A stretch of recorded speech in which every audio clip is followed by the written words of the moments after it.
Antes de empezar, antes de comenzar el programa, esta semana tuve una reflexión porque estaba leyendo un artículo sobre una persona, no sé ponerte ahora mismo la cita, ni quién era el editor, ni nada, pero iba sobre una persona que hablaba sobre el fracaso y el éxito. Comentaba que es necesario fracasar para tener éxito. El- Esto es muy subjetivo, ¿no? Porque definía muchísimo, constantemente iba definiendo qué es éxito o qué es fracasar. Para lo que una persona puede ser un éxito aprobar una oposición y tener una tranquilidad, pues, económica, para otra persona puede ser una rutina que no soportaría y puede verlo como un fracaso.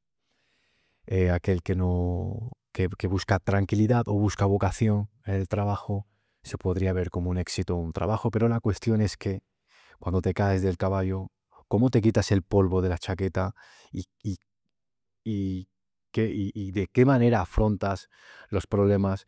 Es cuando realmente sabes que si ese éxito o fracaso ha servido de algo, ¿no? Con esto quiero decir que muchas veces el fracaso viene, muchas veces no conseguimos el éxito porque tenemos miedo a fracasar. Sin ir más lejos, yo hago el formato podcast, me resulta más cómodo, es más tedioso estar delante de la cámara, compartir, tener que tener el setup, compartir pantalla, pero consideraba que iba a ser un mayor desempeño o una mayor experiencia para el oyente, aquel que no quisiera solo escuchar el programa, sino que quisiera ver algunas de las gráficas o datos que yo comparta. Pero la cuestión es que no terminaba de dar el salto al YouTube, al cual pues tengo unos humildes suscriptores. Son pocos, pero más poco que quién, ¿no? O son muchos suscriptores, pero Ibai tiene muchos suscriptores, pero más suscriptores que quién. Todo es relativo, ¿no? Y efectivamente muchas veces por ese miedo al fracaso no empezamos nuestros objetivos. Yo me hice una pregunta, ¿no? ¿Qué es lo peor que podía pasar? Que no me viera nadie, que no me escuchara nadie. Cuando te planteas un proyecto puede ser que lo peor que pueda pasar sea una ruina, o sea, pero pero luego te planteas el trasfondo y dices, ¿puedo alcanzar algo muy bonito? ¿Y qué es lo peor que puede pasar? Que he gastado un dinero en un alquiler de un negocio que creía que iba a funcionar y no ha funcionado, que efectivamente no sirvo para la divulgación y nadie me escucha, ni me oye, ni me ve. Yo me muevo en un mercado en el que es el mercado más difícil y competitivo del mundo, que es la bolsa, y lo extrapolo a mi vida, a mi rutina. Y sabiendo que me desenvuelvo, soy capaz de batir el mercado, que soy bueno en mi trabajo y que estoy en el mercado más difícil y competitivo del mundo, me sirve como motivación para cualquier punto que quiera conseguir en cualquier momento de mi vida, ¿no? El- hay, Aquí no importa tu intelecto, aquí no importa tu formación. Quizás sí tu formación dedicada a las finanzas, ¿no? Pero hay muchos estudiosos que se arruinan. Hay genios que se han arruinado, ¿no? Isaac Newton, sin ir más lejos, un gran genio, un inventor. Una referencia fue como demostró en bolsa ser como cualquier otro mortal, ¿no? Invirtió $7.000 en unas acciones que había ese entonces británicas, ¿no? Que se llamaban el Mar del Sur, y consiguió ganar un 100%, metió otros $20.000 y cayó muchísimo la inversión, ¿no? Eso era mucho dinero, $20.000 en aquellos entonces, ¿no? Era como 800.000 euros lo que perdió, ¿no?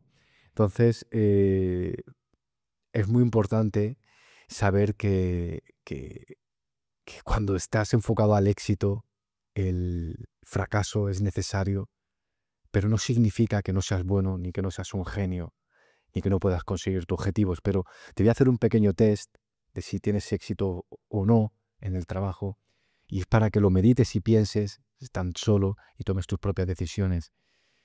¿Sabes cuándo va a caer la Semana Santa? ¿Sabes cuándo van a caer los puentes? de descanso en tu trabajo este año? ¿Cómo te levantas los lunes? ¿Qué aportación haces a tu trabajo? ¿Te gustaría dedicarte a otra cosa? ¿El dinero es un problema principal para ti? Hazte ese tipo de preguntas, porque sólo así darás con el verdadero error y sólo así podrás tomar cartas del asunto y alcanzar tu libertad, alcanzar tu felicidad o alcanzar lo que para ti es el éxito. Buenos días, compañeros y compañeras, empezamos.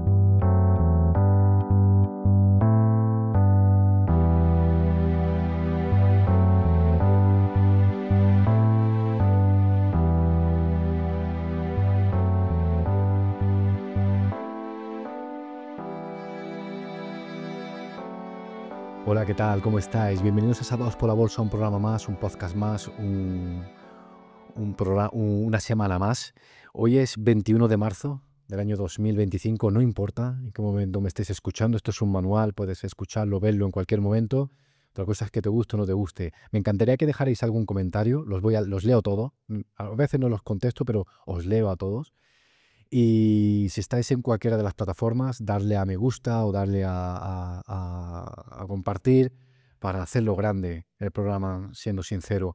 Gracias a los que apuntáis al newsletter, vais a salvadospolabolsa.com, se abre una ventana emergente, dejáis vuestro correo, cuando queráis os dais de baja, mando un correo de vez en cuando y no es que enseñe a invertir, o sea, no es que dé recomendaciones de compra ni de venta, pero sí que es verdad que doy recomendaciones que te ayudan a aprender a invertir.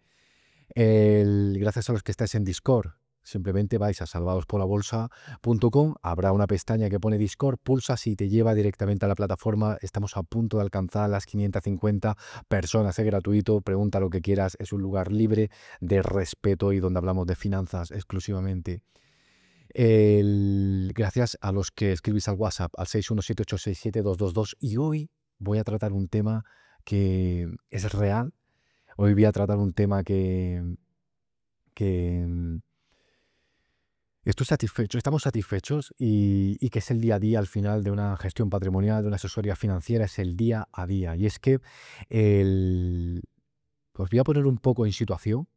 Estaba una vez haciendo mis compras en el Mercadona y he puesto un newsletter respecto a esto y me sonó el teléfono.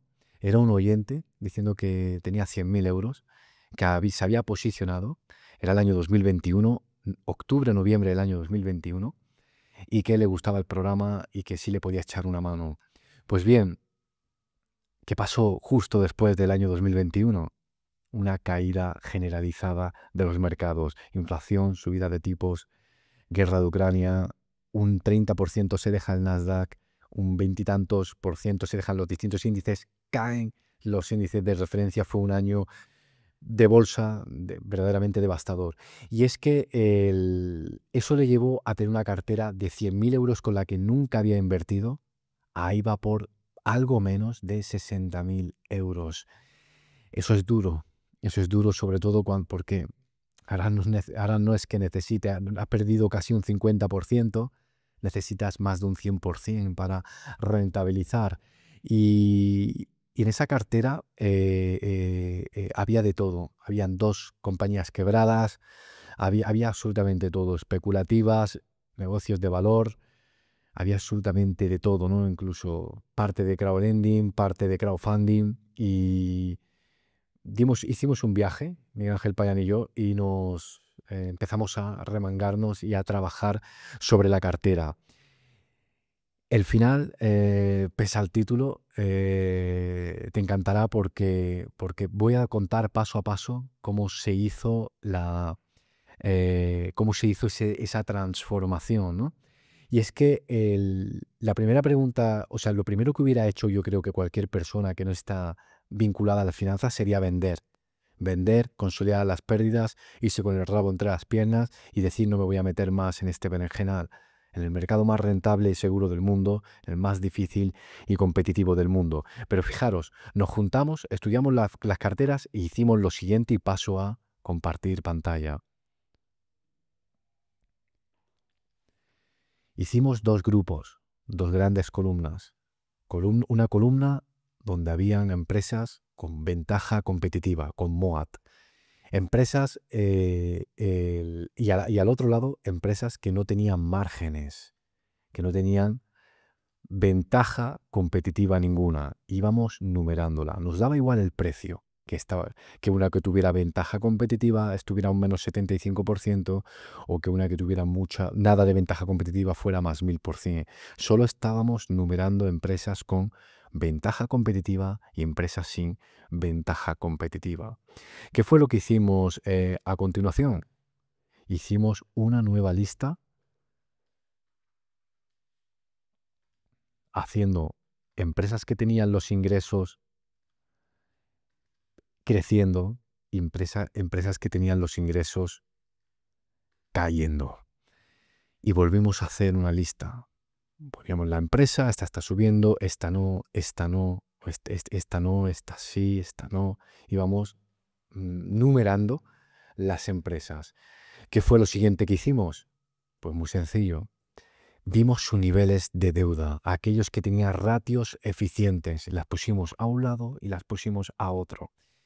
Y por último, vimos aquellas que tenían el EBITDA en positivo y las que no tenían EBITDA en positivo, con lo cual en negativo. ¿Qué significa? Que las que tenían el EBITDA en positivo eran negocios que ganaban dinero, y aquellas que no tenían el EBITDA positivo eran negocios que no ganaban dinero.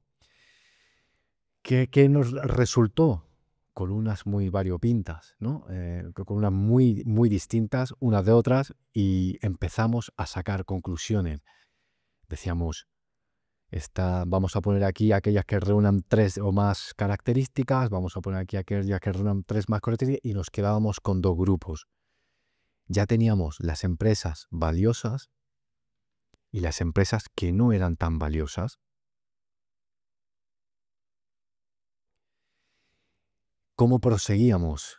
Una vez que tenemos un saco de empresas valiosas con un saco de empresas que no valían nada o que no eran valiosas, si había alguna en positivo, vendíamos inmediatamente y sobreponderábamos a empresas que estaban más en negativo del saco de valiosas, ¿no?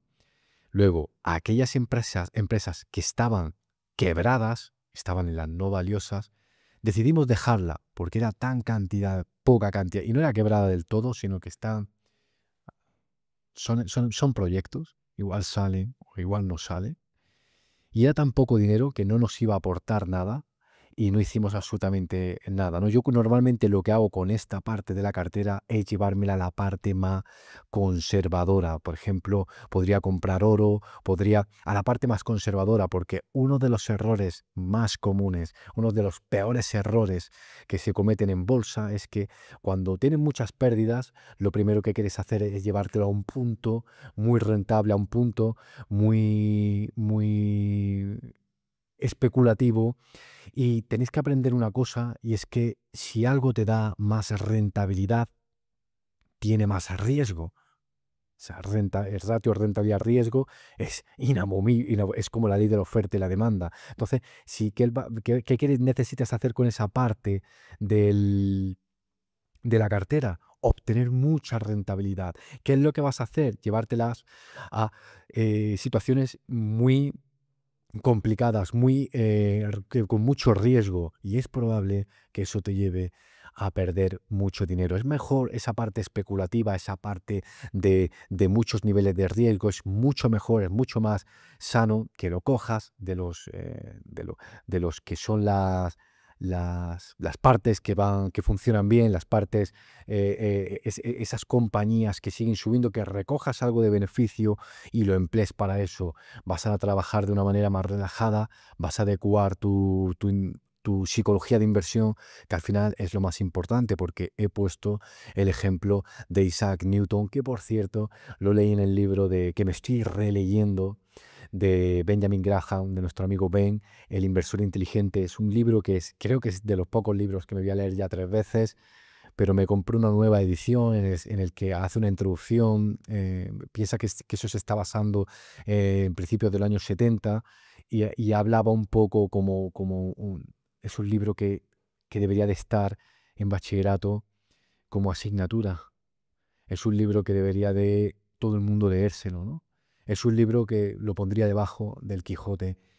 Un libro que tiene que llegar, ¿no? Tendrían que hacer ediciones infantiles para poder conseguirlo. Entonces, seguimos con nuestra operación y el problema era, que me he ido por las ramas con el tema este, es que en todo esto teníamos ya una gestión que íbamos a hacer con las empresas que no eran valiosas y otra gestión que íbamos a hacer con las empresas no valiosas. Pero había un problema, que habían dos compañías quebradas. ¿Qué hacer con esas? Hemos dicho que yo normalmente me lo llevaría a la parte más conservadora de la cartera. En este caso se ha dejado mantener ahí por el poco capital que había. Empezamos, una vez que nos llevamos la cartera de un lado a otra, vendiendo compañías para comprar otra, consolidando pérdidas para que luego utilizaremos para en los siguientes 4 años, para cuando recojamos beneficio, poder disminuir ese tipo impositivo que nos hacen pagar. Lo siguiente que hicimos fue hacer un DCA. El cliente, está claro, el oyente, tenía buena capacidad de oyente, perdona, tenía una gran capacidad de ahorro, tenía un buen salario y eso le permitía poder ahorrar dinero y poder hacer una inversión mensual. Por lo que lo primero que hicimos fue abrir un indexado eh, ligado al Nasdaq, porque el Nasdaq llevaba un menos 29% de caída en el año. Fue una entrada buenísima en la que yo me posicioné en el Nasdaq y como no, lo hizo también el cliente con parte de la cartera. Empezamos a hacer DCA con Bitcoin. Un DCA casi semanal, éramos mucho más volátil ahora que antes, ahora quizá interese más mensual, y se empezó a hacer un DCA semanal. Y luego tuvo muchos aciertos el cliente porque compró de manera por su cuenta MicroStrategic, que se revalorizó más de 1000%. Esto formaba parte de un proyecto, es una empresa que lo que hace es comprar Bitcoin, muchísimos Bitcoin, compra 3.000 o 4.000 Bitcoin en un día. ¿Y qué pasó? Que a partir del halving, del último halving que hubo, el Bitcoin empezó a volar. Una empresa que compra Bitcoin, igual que las mineras que hablaba que minaban Bitcoin, conforme sube el precio del Bitcoin, conforme sube lo que tú vendes, es normal que tu empresa valga más, tu empresa pueda llegar a vender más, ¿no? Y es que esa cartera que empezó en 100.000 euros, que llegó a mermar hasta los 60.000 euros, haciendo una gestión activa, conociendo los negocios valiosos, rebalanceando los no valiosos a los valiosos, no fijándonos en el precio. Cualquier persona, cualquier inversor, incluso cualquier gestor patrimonial hubiera dicho, esa que la tienes en menos 80%, véndela y vamos.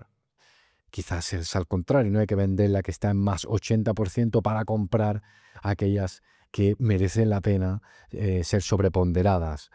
Pues esto nos llevó a la cifra actual de 150.000 euros. Desde finales del año 2021 lleva un 50% de revalorización respecto a la cartera inicial sin contar el DCA y eso provoca que haya superado el mercado. Lo que parecía siendo una cartera muy mala, acabó siendo una cartera verdaderamente valiosa. Con esto, la importancia de mantener la calma, de hacer cuentas, de mirar los 3 asientos contables y tomar decisión en favor o en contra de lo que nos va diciendo la contabilidad. El otro día hablaba sobre Apple. Cuando yo hice mi primera entrada en Apple, que fue en el año 2018. Esto lo he hecho Salvado por la Bolsa Informe de Mercado, pero es muy didáctico y hoy puedo compartir pantalla y os los voy a explicar, ¿no? Hice mi entrada en el año 2018 a Apple en $80. Luego sufrí una caída hasta los $60 porque era verdaderamente caro el valor. Venía el año 2006, 7, 8, 9, 10. No paraba de subir, me harté y un poco influenciado porque Warren Buffett fue cuando llegó a adquirir hasta el 5% de la compañía. Un poco influenciado por él compré y por eso cayó la inversión, porque estaba comprando por lo que oía, aunque fuera un gurú como Warren Buffett, no estaba comprando con mis propios criterios. Una compañía que hoy está cotizando a $212. Pero es que te digo más, que es que poníamos el ejemplo de Palantir, que lleva un más 1000%, que está en nivel de burbuja, pero fijaros en el año 2000, con la quiebra de Lehman Brothers, o incluso antes, vamos a poner en el año 2004, 2005, o incluso en el .com, Apple llegó a caer un 80 y tantos por ciento con la quiebra del .com, perdiendo el dólar, ¿no? Perdiendo el dólar y luego, desde los 50 céntimos, de los 2,50, revalorizarse casi un 2000% hasta el año 2007, previo a la quiebra de Lehman Brothers. 2000%, mucho más, mucho más. Si os pongo, realmente podría llegar a ser más de 3, 4 mil% lo que se revalorizó. Entonces, seguramente aquí entrarían muchos inversores en la cima y se comieron la caída de la quiebra de Lehman Brothers, viendo su cartera caer un 60%. Estamos hablando en precio de 0,50 hasta los $7, hasta los $3. Una empresa que hoy está cotizando a 212,79 desde sus máximos de $260 con la caída actual de los mercados. ¿Qué vengo a decir con esto? Que hay un claro aliado, hay un clarísimo aliado que es el tiempo. El paso del tiempo es lo único que nos hace convertir unas 100 baggers, lo único que nos hace obtener grandes rentabilidades y lo único que hace que ganemos dinero. No veo otra forma, ¿no? Entiendo que hayas podido comprar un negocio y hayas comprado Palantir en $6 y se revaloriza ese 1000%. Me parece genial, pero ¿cuántas veces vas a ser capaz de soportar eso en el tiempo? Porque hay que ahorrar y hay que invertir siempre. Hay que ahorrar y hay que invertir siempre, independientemente de lo que esté haciendo el mercado. Entonces, ¿cuántas veces vas a ser capaz de repetir esa hazaña mensualmente? Sin embargo, primero decirte que yo cuando he conseguido alguna gran rentabilidad, nunca ha sido de la mano de empresas que estaban en cartera de grandes fondos, ¿no? Por poneros un ejemplo, está a punto, a día de hoy, viernes, no sé en qué momento me estás escuchando, ya se habrá publicado, de presentar cuentas NIO, los vehículos eléctricos. NIO subió desde los $3, que yo la tengo, hasta los $70, cayendo a cerca de los $6. Pues es muy probable que en 5,12 o $5,20 que esté cotizando en estos días, no la tenga ninguna gestora, no la tenga ningún fondo de inversión y no vean entradas que puedan permitir eso. Pero es verdad que leí una noticia en Discord que colgaron que BYD va a hacer recargas en 15 minutos, pero es justo así como a mí me gusta un valor. Y no estoy recomendando la compra de NIO, ni la compra ni la venta. Solo estoy diciendo que cuando un valor se ve realmente perjudicado, me gusta mucho más que el que sale ahora en todas las noticias, como en contraposición pasa a Palantir. Si tuviera que invertir dinero hoy, pese a que tengo un programa que será la octava magnífica Palantir, preferiría quizá invertir en una empresa dañada como NIO que una empresa niveles de burbuja como Palantir. Pero eso no significa que no termina de ser un negocio bueno. Tiene un capital intensivo muy alto, es muy complejo. Cualquier patente que tienes te la ventilan, te la quitan. Pero yo fue un movimiento especulativo que traté de emular como con Tesla, creyendo que el break-even, cuando iba a empezar a obtener beneficios, la empresa iba a ser este año 2025, pero esto lo proyecté en el año 2020. Me he equivocado, pues posible que se vaya al 2027-2028 y he tomado la decisión de que quiero ver cuándo será el punto break-even. No olvidemos que la tengo en casi un más 100% de rentabilidad, ¿no? ¿Cuáles son las grandes lecciones que te tienes que quedar de este programa? Te diría 4 puntos. No vendas por vender. Vender lo que ha caído sin analizar por qué ha caído es un error. Vender lo que está subiendo sin analizar por lo que está subiendo es un grave error. No mantengas empresas tan solo porque las compraste. No te enamores de tus empresas. Las hojas, la contabilidad, las 3 hojas, los 3 asientos contables son los que te llevarán a un triunfo total y un manejo de tus finanzas y saber lo que estás haciendo y dónde te estás metiendo. Es lo único que te lo va a permitir. Nos marcará los niveles de entrada al análisis técnico y luego estudiaremos cosas como directiva, etcétera, pero lo más importante es los 3 asientos contables que se te presentan en el 10K de manera gratuita, trimestral, semestral o anualmente. No busques recuperar de un golpe todo. Lo que más te haya... cuando tengas un drawback de... un drawdown, disculpar, de 70%, trata de llevártela a la parte más conservadora de tu cartera.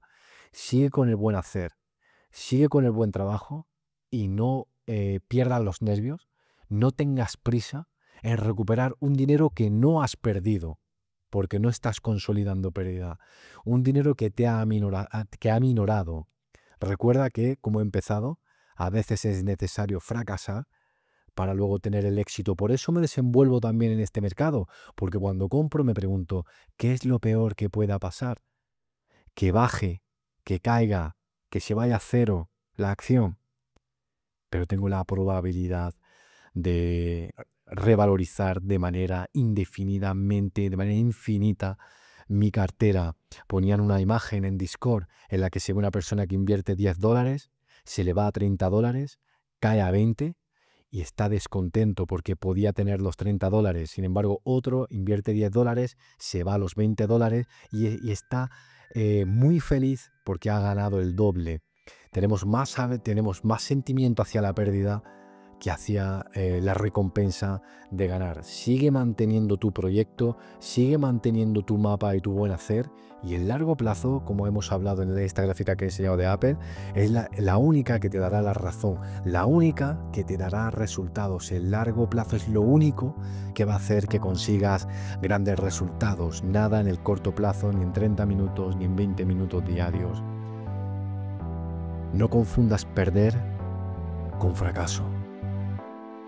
El verdadero fracaso es quedarse atrapado en malas decisiones sin corregir el rumbo. No confundas perder con fracaso. Es más, te diría que arrepiéntete de lo que no haces, pero nunca te arrepientas de lo que hagas.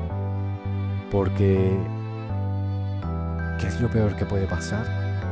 Solo aquel que logre cambiar podrá cambiar algo. Solo aquel que se mueva, que se levante, que ande, será aquel que podrá caerse. Muchas gracias por estar ahí, compañeros y compañeras. Espero que tengáis un buen día, espero que paséis una buena semana. Nos vemos el siguiente viernes. Paz.